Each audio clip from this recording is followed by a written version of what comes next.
दोस्तों, हरियाणा ने भाजपा के साथ खेला कर दिया है। अभी तक यह खबर थी कि बीजेपी नेताओं को गांव में घुसने नहीं दिया जा रहा है। अब तो सीएम खट्टर के गांव के ही लोगों ने खुलकर भाजपा का विरोध शुरू कर दिया है। खट्टर के गांव वाले कह रहे हैं कि यहां भारतीय जनता पार्टी किसी भी सूरत में नहीं जीतेगी। दोस्तों, हरियाणा ने भाजपा के साथ खेला कर दिया है। अभी तक यह खबर थी कि भारतीय जनता पार्टी के नेताओं को गांव में नहीं घुसने दिया जा रहा है। अब तो पूर्व सीएम खट्टर के गांव के ही लोगों ने खुलकर भाजपा का विरोध शुरू कर दिया है। खट्टर के गांव वाले साफ तौर पर कह रहे हैं कि यहां पर भारतीय जनता पार्टी किसी भी सूरत में नहीं जीतेगी। सीएम रहकर पीने का पानी तक नहीं दे पाए, जमीनें हमारी चली गई। गांव के लोग कहते हैं कि 9.5 साल राज्य के मुखिया रहे, लेकिन गांव में एक ईंट तक नहीं लगवाई है। इतने लंबे कार्यकाल में सिर्फ 2 बार गांव आए हैं मनोहर लाल खट्टर। गांव वाले इतने नाराज हैं कि कह रहे हैं कि हिम्मत है तो चुनाव प्रचार के लिए एक बार गांव आकर दिखा दें तो हम समझ जाएंगे कि वो यहां के सीएम भी रहे। स्वागत है आप सभी का देश नीति में। मैं असरार अहमद।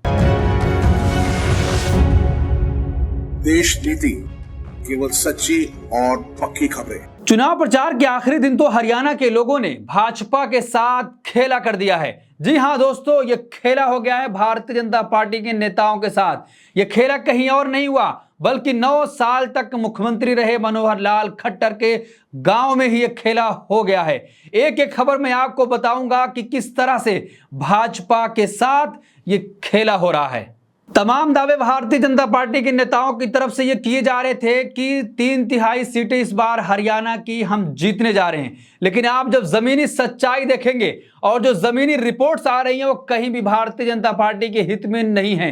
प्रधानमंत्री नरेंद्र मोदी और झूठे चाणक्य कहे जाने वाले गृह मंत्री अमित शाह की पूरी पोल पट्टी खुल चुकी है कि जिस तरीके से वो कह रहे थे कि हरियाणा के लोग भारतीय जनता पार्टी के साथ खड़े हैं, अब जो रिपोर्ट्स आ रही है और जो सच्चाई सामने आ रही है वो कहीं भी भारतीय जनता पार्टी के हित में नहीं है।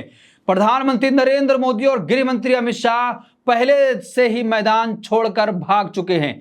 जिस तरीके से भारतीय जनता पार्टी के नेताओं का गांव में विरोध हो रहा था, किसान गांव में घुसने तक नहीं दे रहे थे, अब तो यह खबर आ रही है कि सीएम मनोहर लाल खट्टर जो मुख्यमंत्री रहे 9 साल तक, उनके ही गांव के किसानों ने खुलकर मोर्चा खोल दिया है और चुनौती दे रहे हैं कि अगर हिम्मत है तो गांव में चुनाव प्रचार करके दिखाएं।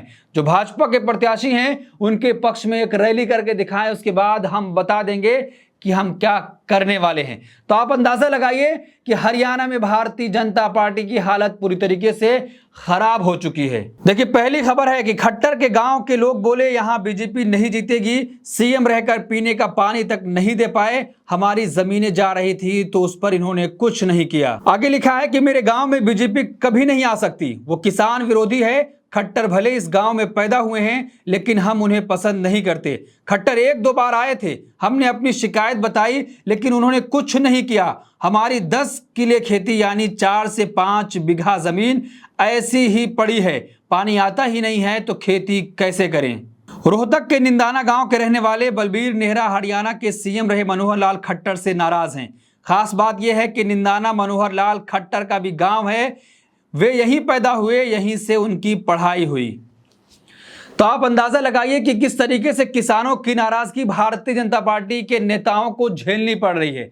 पहले तो गांव में घुसने नहीं दिया जा रहा था, लेकिन अब जब चुनाव प्रचार खत्म हो रहा है तो किसानों ने साफ तौर पर यह ऐलान कर दिया है कि हम किसी भी सूरत में भारतीय जनता पार्टी के नेताओं को वोट नहीं देने वाले हैं, क्योंकि ऐसे किसानों का एक झुंड निकलकर गलियों में जा रहा है और लोगों से यह आह्वान किया जा रहा है कि किसी भी सूरत में किसान विरोधी सरकार को वोट नहीं देना है। जिन्होंने हमारे साथ जब हम दिल्ली के बॉर्डर पर बैठे थे, जो व्यवहार जो सुलूक हमारे साथ किया गया, हम वोट के समय वही उनके साथ करेंगे।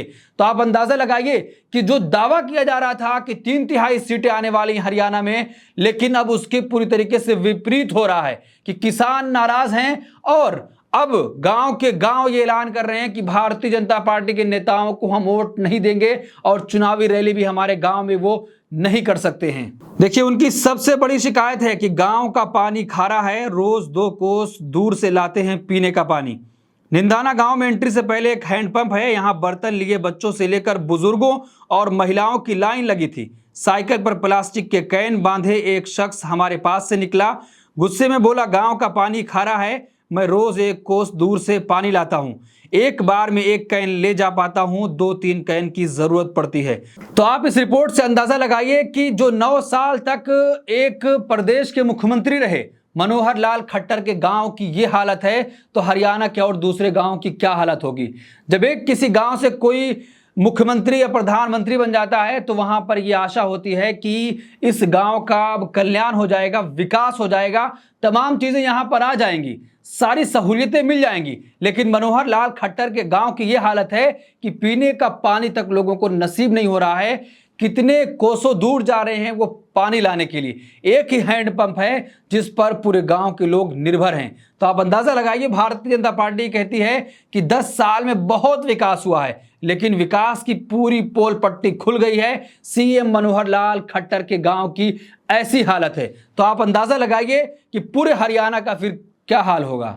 जिस तरीके से भारतीय जनता पार्टी ये दावा करती है कि भ्रष्टाचार मुक्त हो गया है, हमारी सरकार में भ्रष्टाचार नहीं होता है, हम नकेल कसते हैं, तो आज उसकी भी पोल पट्टी खुल रही कि किस तरीके से किसानों की जमीनों को पैमाइश के लिए कैसे वहां पर रिश्वत ली जा रही है। गांव के लोगों ने साफ तौर पर बताया कि अपनी जमीनों का बही खाता ठीक करवाने के लिए उनके तकरीबन 15 से 20 करोड़ रुपए अब तक रिश्वत में जा चुके हैं। यहां तक कि पटवारी रिश्वत लेते लेते थक गया है, अब वो भी पैसे नहीं ले रहा है और हाथ जोड़ लिया है। आप अंदाजा लगाइए कि मनोहर लाल खट्टर के गांव के लोगों ने कहा था कि हमारी जमीनों की किलेबंदी कर दी जाए, क्योंकि रास्तों की दिक्कत थी। जब किलेबंदी हो जाएगी तो रास्ता भी सरकारी जमीन पर निकाला जाएगा या सरकार कुछ व्यवस्था करेगी। लेकिन उस किलेबंदी की आड़ में किसानों को ही परेशान किया गया। किसी की जमीन कहीं और थी तो किसी की जमीन कहीं और दे दी गई, कुछ टुकड़ा यहां तो कुछ टुकड़ा वहां। अब उसको ठीक कराने के लिए किसान कह रहे हैं कि उस गांव के तमाम लोगों का मिलाकर 15 से 20 करोड़ रुपए अब तक खर्च हो चुका होगा। पटवारी अब पैसा नहीं ले रहे हैं, रिश्वत दी जा रही है। जो सरकार ये दावा करती है कि भ्रष्टाचार खत्म हो गया, अब उसी के सरकार में ये सब कुछ हो रहा है। और जो 9 साल तक मुख्यमंत्री रहे उनके गांव की ये हालत है, तो आप अंदाजा लगा सकते हैं कि हरियाणा में क्या कुछ हो रहा होगा। और एक खबर जो आज बीच में निकल कर आएगी, जिस तरीके से भारतीय जनता पार्टी ये दावा करती थी कि हमारे पास सबसे बड़ा दलित चेहरा है, अशोक तंवर ने कांग्रेस पार्टी का दामन थाम लिया है। राहुल गांधी की मौजूदगी में उन्होंने कांग्रेस पार्टी में वापसी की है। तो आप अंदाजा लगाइए कि जिस तरीके से भारतीय जनता पार्टी की हालत खराब थी ही, इस उम्मीद में बैठी थी कि दलित वोट कुछ मिल जाएगा, तो अब जो दलित का सबसे बड़ा चेहरा अशोक तंवर ने कांग्रेस पार्टी में वापसी कर ली है। तो क्या भारतीय जनता पार्टी के मुसीबत के दिन लद चुके हैं? अब भारतीय जनता पार्टी का हरियाणा से सफाया होने जा रहा है। तो इस पूरे मामले पर आप क्या सोचते हैं? आपकी क्या राय है कि जिस तरीके से लगातार भारतीय जनता पार्टी के नेताओं का हरियाणा के गांव में विरोध हो रहा था, अब पूर्व सीएम मनोहर लाल खट्टर के गांव के ही लोगों ने कह दिया है कि अगर वोट मांगने यहां पर आते हैं तो उनको किसी भी सूरत में छोड़ा नहीं जाएगा। जिस तरीके से सीएम बनने के बाद कभी भी वो गांव में नहीं आए, जो भी परेशानियां हम लेकर गए, कभी भी उन्होंने इसका हल नहीं निकाला है। तो हम वोट के समय इसका बदला जरूर लेंगे। आप क्या सोचते हैं? आपकी क्या राय? कमेंट बॉक्स अपनी राय जरूर दें और ऐसी तमाम खबरों के लिए देखते रहिए देश नीति। धन्यवाद।